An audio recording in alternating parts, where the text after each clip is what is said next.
성도님들께서는 베드로에 대해서 떠올리시면은 무엇이 떠오르실까요?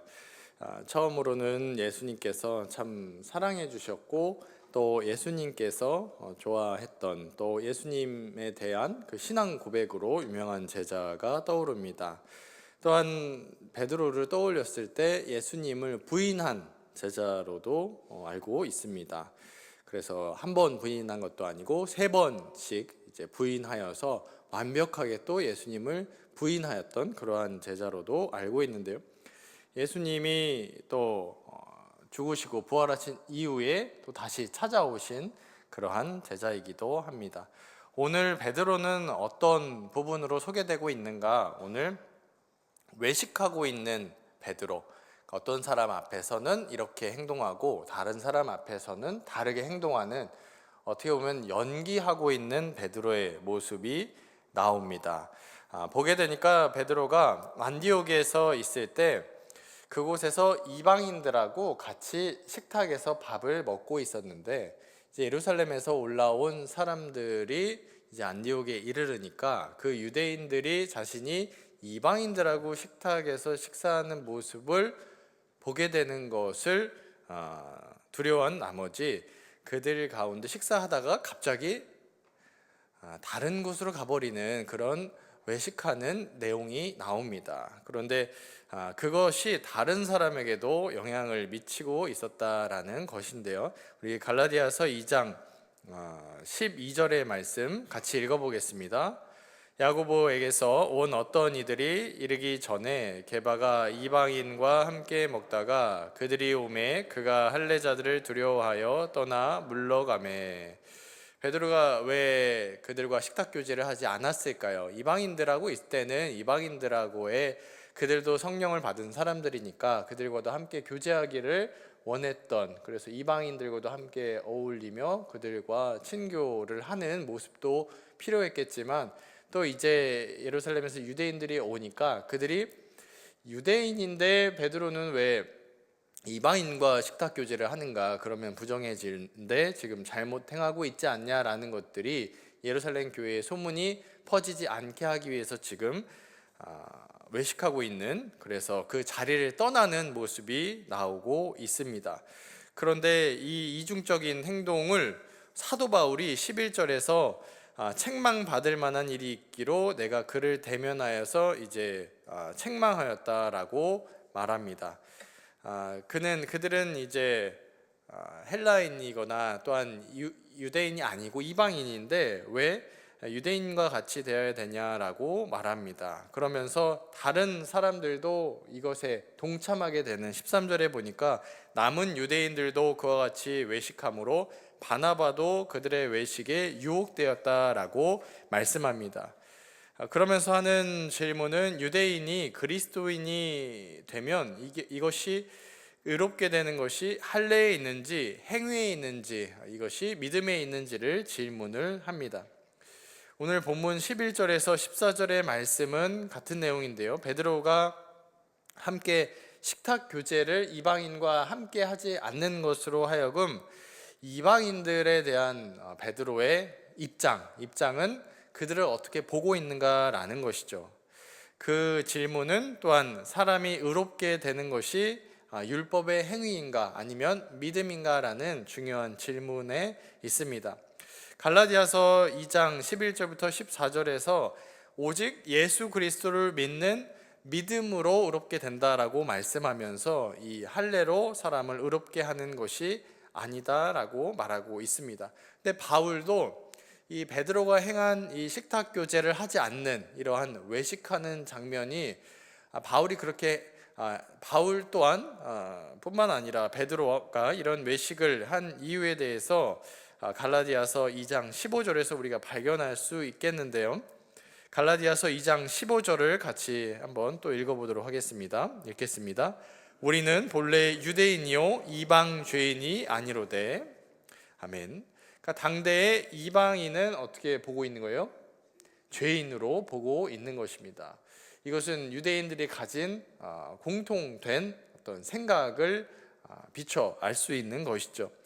이방인들은 죄인, 그래서 이방 죄인 이렇게 연결되는 말이었다라는 것입니다. 그러니까 베드로를 비롯해서 지금 같이 있었던 유대인들이 베드로가 이방인들과 식탁 교제를 하고 있었는데 떠나는 걸 보니까 그러면 우리도 이방인들하고 교제하면 안 되겠구나라는 것을 생각했다라는 것이죠. 유대인이 이방인과 상종하지 않았던 것은 요한복음 4장 9절에서도 알 수 있는데요. 한번 화면에 보여주시고요. 제가 읽겠습니다.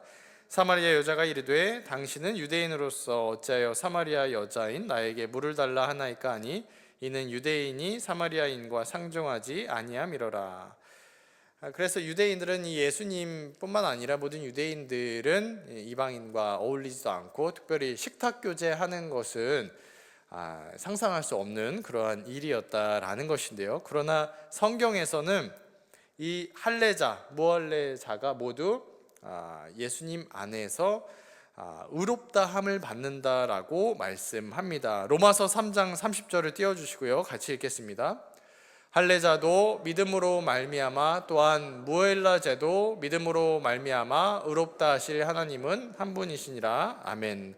하나님께서 의롭다고 하시고 이방인도 하나님의 자녀라고 하니까 이제 유대인과 이방인이 함께 식탁 교제할 수 있고 그것으로 인해서 문제가 되지는 않겠죠. 그런데 베드로의 외식하는 식탁 교제를 같이 하지 않으려는 모습이 문제다라고 사도 바울이 비판하고 있습니다. 예수님을 믿는 것으로 의롭게 하는 것이 아니다라면 예수님이 행하신 일, 그 십자가 사건이 무의미한 일이 되어버리는 것이다라는 말씀입니다. 그래서 유대인이 또 유대인이었던 그리스도인들, 이 유대계 그리스도인들의 좀 배타적인 면들, 또 구분지으려는 어떤 모습들을 오늘 말씀에서 발견할 수 있는데요. 이 유대계 그리스도인들은 이제 유대인이면서 이제 그리스도인 된 자신들만 선택받았다라고 여기는 것이죠. 그리고 이방인 그리스도인이라고 할지라도 이방 죄인이다라고 여겼던 것입니다. 그래서 15절에서 바울이 기록한 이방 죄인이다라는 것이 그러한 맥락인 것이죠. 그래서 베드로가 이방인들 죄인이니까 같이 식탁 교제하면 어떻게 되는 거예요? 같이 부정해지고 같이 죄인이 된다라고 여겼다라는 것입니다. 그런데 성경에서 로마서 2장 27, 8절에서 이렇게 자신이 의롭다고 여기고 또한 깨끗하다고 여기는 유대인들에게 사도 바울이 일침을 가하는데요. 로마서 2장 27절과 8절을 같이 읽어보겠습니다. 또한 본래 무할례자가 율법을 온전히 지키면 율법 조문과 할례를 가지고 율법을 범하는 너를 정죄하지 아니하겠느냐. 무릇 표면적 유대인이 유대인이 아니요 표면적 육신의 할례가 아니니라. 아멘. 선민의식을 가지고 자신이 하나님의 자녀라고 생각하는 그들에게 그들이 할례를 받았고 율법을 받은 것이 오히려 그것 가지고 율법을 범하는 그 유대인들의 모습으로 그들이 정죄를 당한다. 이방인들에게 정죄를 당할 것이다 라고 말씀합니다. 율법을 받고 할례까지도 행했는데 그것을 받은 유대인 그리스도인들 또 유대인들이 율법을 범하게 되었을 때 율법을 받은 유대인들에게 유익이 있다는 걸까요? 유익이 전혀 없다는 것입니다. 할례를 받은 육신적으로는 할례를 받아서 누구나 봐도 하나님의 자녀다라고 알 수 있지만 그것은 표면적인 유대인, 그래서 눈으로 보기에는 유대인이고 하나님의 자녀처럼 보이지만 실상은 뭐라고요? 정말 하나님의 자녀가 아니다라고 말하는 것이죠. 로마서에서 이 말씀에서 알 수 있는 것은 이 모든 사람이 죄인이다라고 말씀합니다. 베드로를 포함한 유대인들 또 유대계 그리스도인들이 나는 의인이고 또 이방인들은 죄인이다, 이러한 사고방식으로부터 생각으로부터 갈라디아서 2장 16절에서는 율법의 행위로 말미암아 의롭다함을 얻을 육체가 없다라고 말씀합니다. 이 말씀의 의미는 율법이 의미가 없다라고 말씀하는 것이 아니라 율법을 받은 사람들조차 율법을 다 지켜 행할 수 있냐라는 질문인데요. 2장 16절, 갈라디아서 2장 16절을 같이 읽겠습니다.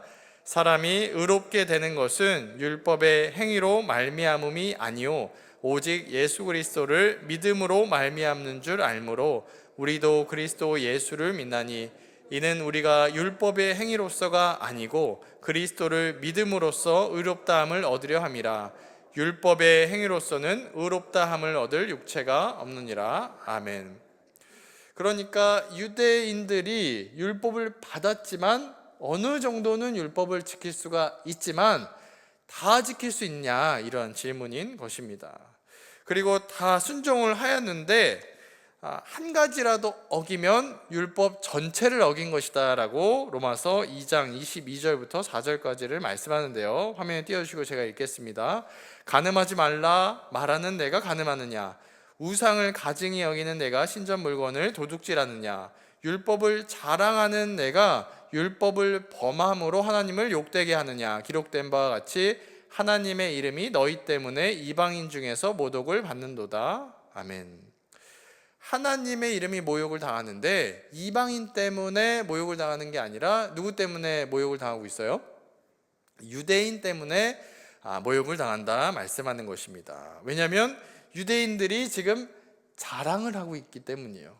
그러니까 이방인들은 나는 하나님 믿는 사람입니다라고 자랑한 적이 없죠. 그런데 유대인들은 하나님 믿는 사람이다, 나는 선택받았다라고 많은 사람들 앞에서 행동하고 또 그들만의 또한 생활을 누리고 있는데, 그들이 하나님의 이름을 율법을 어김으로 말미암아서 하나님의 이름을 욕되게 한다라고 말씀하는 것입니다. 가령 군인이 사복을 입고 돌아다닐 때는 어떤 잘못을 했을 때 군의 명예를 예를 들어서 실추하지 않겠지만, 군복을 입고서 어떠한 잘못된 행동을 한다든가 명예롭지 못한 행동을 한다라면 바로 어떻게 될까요? 사람들이 군인이 저런 행동을 하였구나 라면서 군 전체가 이제 명예를 실추시킨 일이 될 것입니다. 마찬가지로 유대인이 이 율법을 받았다라고 이제 말하면서 율법을 사람들 앞에서 자랑하면서 또 자신이 행한 할례를 자랑하면서 하나님의 이름이 오히려 그 율법을 어길 때 모독당한다라는 말씀인 것입니다. 이렇게 말씀을 하면서 사도 바울은 로마서 3장 27절 이하에서 율법의 행위로 의롭다함을 얻을 수 없고 오직 무엇으로만 의롭다함을 얻을 수 있을까요? 믿음으로 의롭다함을 얻을 수 있다라는 것을 말씀합니다. 로마서 3장 27절 다 함께 같이 읽어보도록 하겠습니다. 그런즉 자랑할 때가 어디 있느냐, 있을 수가 없느니라. 무슨 법으로냐, 행위로냐, 아니라 오직 믿음의 법으로니라. 아멘. 오늘의 말씀에서 두 가지 교훈을 우리가 발견할 수가 있는데, 첫 번째는 같이 따라해 보겠습니다. 모두가 죄인입니다. 네, 모두 죄인이라는 것이죠. 율법을 받은 사람은 나는 의롭다 하고 여기는 그러한 형편에 빠지게 되었습니다. 그리고 율법을 받지 않은 사람들은 나는 죄인이다라는 생각을 가질 수 있겠죠. 그런데 오늘 본문에서 이방 죄인이 아니라 모든 사람이 죄인이다라고 말씀하는 것입니다. 유대인들은 이방을 죄인으로 여겼는데 하나님이 보셨을 때는 모두 죄인이다라고 말씀하는 것이죠. 유대인들의 태도가 이제 이방인들을 보는, 그래서 베드로도 사실 믿음에 이르렀고 놀라운 신앙 고백을 한 사람이지만 자신이 선택받았다라는 것을 생각하면서 유대 이방인들을 보면서 식탁 교제를 하다가 또 도망가 버리는 그러한 모습을 보입니다. 이방인들이 죄인이라는 생각을 여전히 하고 있었던 것이죠. 반대로 이야기하면 나는 의롭다함을 입었다라고 여기고 있었던 것입니다. 그러나 나도 죄인이었는데 하나님께서 긍휼함을 베푸셨다라는 생각이 있었다라면 그 식탁 교제에서 벗어나는 일을 하지 않았을 것입니다. 내가 죄인이라면 다른 사람도 죄인이고 다 같은 형편이라는 것을 이해할 수 있었을 것입니다. 그래서 모든 사람이 죄 아래에 있다라는 것을 이해해야만 이제 다른 많은 사람들과도 식탁 교제할 수 있고 또 함께 한몸된 형제 자매 공동체를 이루어갈 수 있을 줄로 믿습니다. 두 번째는 무엇이냐? 같이 이것도 따라해 보겠습니다. 믿음이 중요합니다. 다시 한번 고백해 볼 텐데, 믿음이 무겁습니다. 네, 오늘 말씀의 제목이기도 한데요. 모든 사람이 이제 죄인이라는 것을 우리가 고백할 때에야 이 믿음이 무겁다, 중하다라는 것들을 우리가 알 수 있겠습니다.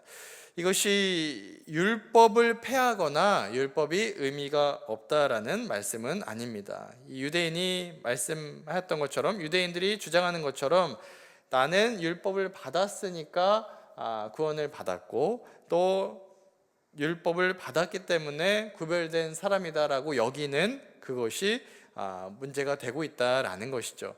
이 율법을 순종하는 것은 우리가 하나님 안에서 행해야 될 우리의 모습이지만 그것으로 하나님의 의에 다다를 수 없다라는 말씀입니다. 오직 예수 그리스도께서 다 이루신 그 복음을 믿는 것, 그 완성한 사건을 기억하며 고백하는 믿음으로 구원받은 것을 말씀합니다. 율법의 행위가 말하는 것은 이 율법을 잘 지키면서 하나님의 자녀로 앞에서 인정받고 선행으로 구원을 받겠다라는 어떤 육체, 그러한 자기 의를 의미합니다. 오늘 갈라디아서 2장 16절에서도 우리가 율법의 행위로서가 아니고 그리스도를 믿음으로써 의롭다함을 얻으려 함이라 율법의 행위로는 의롭다함을 얻을 육체가 없다라고 말씀합니다. 그러니까 우리가 율법에 순종한다라고 해서 하나님의 의에 다다를 수 없다라는 말씀입니다. 그리스도에 대한 믿음이 가장 중한 무거운 것은 우리가 아무리 많은 선행 또 우리의 모습들, 순종의 모습들이 있을지언정 이것이 십자가 사건보다 무겁지 않다라는 것입니다. 예를 들어서 불교를 믿는 분들 또 로마 가톨릭을 믿는 분들 같은 경우는 이 노력을 굉장히 중요하게 생각하는 것 같습니다. 어떤 노력을 많이 들이고 정성을 들이면 어떠한 것에 구원에 이를 수 있다라고 여깁니다. 그래서 예를 들면 로마 가톨릭 같은 경우에는 미사를 드리거나 또 선행을 베푸는 것으로 하여금 구원을 받을 수 있는 하나의 영역으로 생각을 합니다. 그래서 이것들을 더 열심히 쌓아가야 된다라고 여기는 것이죠. 그래서 사람의 이런 노력이나 정성을 굉장히 중요하게 생각하는 아까 말씀드린 이 육체의 종교다라고 말씀할 수 있습니다. 이 무거운 노력을 예수님의 십자가 사건과 더불어서 추가해야 된다라고 여기는 것이죠. 심지어 어떤 노력으로 우리가 열심히 기울였을 때 천국에 가기 이전의 공간에 있는 죽은 가족들이 현생에서 믿는 사람들이 노력을 기울이고 기도하고 노력하면 천국으로 이동할 수 있다라는 해괴망측한 믿음도 가집니다. 반면에 우리의 믿음은 어떠합니까? 우리의 노력이나 우리의 모습이 배설물밖에 되지 않는다. 또한 우리의 하는 성취한 모든 것들은 찌꺼기에 불과하고 또한 우리가 하는 것들의 무게가 가볍다라고 여기는 것입니다. 하나님과의 관계에서 순종함으로 어떠한 열매를 맺어가지만 그것이 이 하나님의 의와 구원에는 어떠한 도움을 주거나 무겁게 역할할 수 있지 않다라는 말씀입니다. 하나님 앞에서 내가 무엇인가 보탤 수 있고 또 하나님과 관계에서 이 영원한 생명을 주시는 이 선물에 이바지할 수 있다라는 생각은 예수님의 그 구원의 사역을 가볍게 여기는 모습이다라고 말씀합니다. 빌립보서 3장 8절부터 10절의 말씀을 같이 한번 읽어보겠습니다. 8절부터 10절입니다. 또한 모든 것을 해로 여김은 내 주 그리스도 예수를 아는 지식이 가장 고상하기 때문이라. 내가 그를 위하여 모든 것을 잃어버리고 배설물로 여김은 그리스도를 얻고 그 안에서 발견되려 함이니 내가 가진 의는 율법에서 난 것이 아니요 오직 그리스도를 믿음으로 말미암은 것이니 곧 믿음으로 하나님으로부터 난 의라. 내가 그리스도와 그 부활의 권능과 그 고난에 참여함을 알고자 하여 그의 죽으심을 본받아. 아멘. 여기서 배설물로 여기며 또 모든 것을 해로 여기며 내가 행한 것을 바라보지 않습니다. 그가 배워왔던 어떠한 지식들 또 학문도 배설물로 여기고 그가 지금까지 행한 사역들이 있다면 그것도 찌꺼기와 같이 여기는 것이죠. 성도님들의 가정에서 가장 무거운 것들이 있다면 무엇이 있으십니까?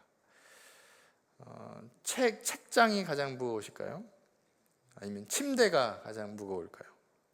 아니면 냉장고가 좀 무거울까요? 그러면 이제 교회로 넘어와서 우리의 행위에 우리가 이 육체로 할 수 있는 것들에 무게를 둔다면 오늘 드리는 예배의 무게는 어떠할까요? 또 우리가 평생에 걸쳐서 이웃에게 행한 어떤 선행의 무게는 어떠할까요? 그러면 십자가 사건의 무게는 얼마나 무거울까요? 오늘 말씀에서 이 믿음이 중하다, 무겁다고 말씀합니다. 우리가 평생에 걸쳐서 어떠한 이웃들에게 좋은 일들을 행하고 또 구제하고 그것들을 다 일수로 계산한다고 할지라도 그것이 가볍다라고 말씀하는 것이죠. 전 세계 모든 사람이 선을 행하고 이웃을 위해서 사랑하고 구제한다고 할지라도 그것은 가볍습니다. 왜냐하면 그리스도를 믿는 믿음이 다른 것과 견줄 수 없는 이 구원을 주는 무거움이다라고 말씀합니다. 그러므로 이 자리에서 그리스도의 십자가 사건과 그분이 구원자라고 고백하신다라면 우리 성도님들의 그 믿음이 가장 무거운 줄로 믿으시기를 주님의 이름으로 소망합니다. 그 믿음의 고백 가운데 다른 어떤 것도 영향을 미칠 수 없다라고 말씀합니다. 웨스트민스터 소요리 문답 86문에서는 예수 그리스도께 대한 믿음을 말씀합니다. 예수 그리스도께 대한 믿음은 구원의 은혜이며 그를 통해 우리는 복음 안에 우리에게 제시되신 그분만을 받아들이고 의지의 구원을 얻습니다. 여기서도 우리의 어떤 공로나 노력이 들어가지 않습니다. 종교개혁자 마틴 루터의 한 가지 체험을 말씀드리고 말씀을 맺겠습니다. 루터가 1517년에 이 95개조 반박문으로 종교개혁을 시작을 하였는데 그로부터 5년 전에 루터는 자신이 어떤 열심히 노력을 해가지고 구원을 받는 것이 아니라 이 그리스도의 복음 하나님의 의로 말미암아서 구원을 받는다라는 것을 이제 받아들이게 됩니다. 이것이 1512년에 어떤 탑의 체험이라고도 부르는 어떤 경험인데요. 루터가 수도사가 된 이유도 어떤 신앙에 대한 어떤 확신 때문이라기보다도 아니고 먹고 살기 위해서 수도사가 된 것도 아니었고 이 죽음에 대한 공포나 염려 때문에 수도사가 되었습니다. 근데 이 수도사가 된 이후에도 죄와 이 죄책 가운데 빠져서 고통스러워했던 것이죠. 그래서 수도원에서도 무릎으로 계단을 오르내리면서 하루에도 몇 번씩 고해성사를 하면서 자신이 지은 죄를 회개하고 돌이켰지만 그래도 거기서 오는 어떤 속박과 두려움에서는 해방될 수가 없었습니다. 결정적으로 그리스도의 믿음에 대한 것이 비텐베르크 성당의 한 고탑에서 이제 말씀 가운데 이 로마서의 말씀을 읽으면서 말씀이 자신 가운데 깨달음으로 찾아온 것입니다. 그 말씀이 로마서 1장 17절의 말씀인데요. 이렇게 고백합니다. 나는 생각을 가다듬고 복음에는 하나님의 의가 나타나서 믿음으로 믿음에 이르게 하나니 기록된 바 오직 의인은 믿음으로 말미암아 살리라 함과 같으니라. 아멘. 이 말씀을 보면서 그 심판과 두려움, 그리고 자신을 죽이려는 하나님이 아니라 은혜 베푸시며 그 죄로부터 십자가 사건으로 나를 구원해 주시기 위한 그 하나님을 발견한 것입니다. 이 말씀을 받고 나서 성경 전체가 새롭게 보는 눈이 열리기 시작한 것이죠. 심판과 두려움의 하나님, 자신을 죽이려는 죽음과 공포의 하나님이 아니라 성경 전체가 천국문으로 나를 들여보내고자 하는 그 하나님의 놀라운 신비가 이 성경에 기록되어 있구나, 나를 구원하시기 위한 진리가 이 성경에 담겨 있구나라는 것을 발견하면서 성경 전체를 이제 읽으면서 새롭게 이 복음을 발견하게 되었습니다. 그래서 자신이 노력하고 어떠한 것을 행해서 구원을 받는 것이 아니다, 육의 종교가 아니다라는 것을, 이 믿음을 새롭게 깨닫는 은혜를 경험한 것입니다. 우리 마지막으로 로마서 1장 17절을 함께 읽고 오늘의 말씀을 마치겠습니다. 로마서 1장 17절입니다. 읽겠습니다. 복음에는 하나님의 의가 나타나서 믿음으로 믿음에 이르게 하나니 기록된 바 오직 의인은 믿음으로 말미암아 살리라 함과 같으니라. 아멘. 이 말씀 기억하심으로 모든 내 행함이나 내가 하는 율법에 대한 순종이 무겁다라고 여기는 것이 아니라 이 그리스도의 의, 하나님의 복음이 가장 무거운 것으로 여기시며 더욱더 이것에 의지하시는 우리 성도님들 다 되시길 주님의 이름으로 소망합니다. 기도하겠습니다. 가장 무거운 것이 우리의 신앙의 고백임을 믿고 그 신앙의 고백 위에 우리의 삶을 쌓아갑니다. 하나님께서 우리 가운데 그리스도에 대한 믿음을 선물해 주시며 구원을 선물해 주시는 하나님께 감사와 찬양을 올려드립니다. 하나님께서 우리를 받아주시고 영접하여 주시옵소서. 고백을 할 수 있는 이유와 계획도 하나님의 뜻 안에 있음을 믿습니다. 실수가 없으신 하나님께서 창세 전으로부터 우리를 부르신 줄로 믿습니다. 십자가 사건과 예수님께서 행하신 일들이 가장 무거운 것임을 믿고 우리가 더욱더 예수님 의지하기를 소원하오며 모든 말씀 예수 그리스도의 이름으로 기도드립니다. 아멘.